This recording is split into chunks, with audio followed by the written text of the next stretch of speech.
These racks and shelves contain a lot of books, tens of thousands, hundreds of thousands, perhaps millions.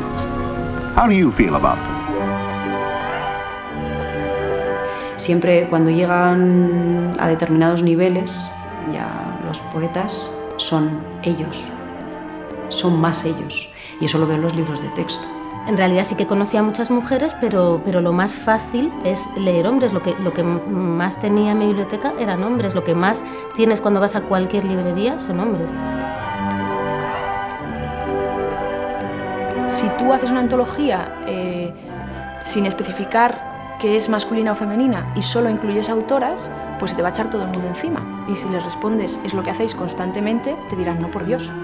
Es decir, si lees una antología de 10 poetas, 9 son hombres y uno es mujer. Sí aparece una mujer en las antologías.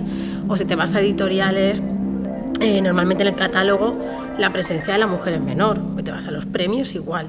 Claro, si un marciano, un señor de Plutón, llegara a La Rioja, ¿no?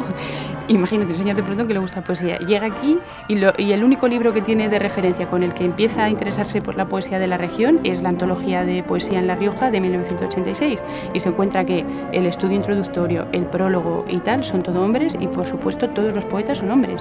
Diría, ¿qué pasa aquí? Solo escriben poesía los hombres en este pueblo, ¿no?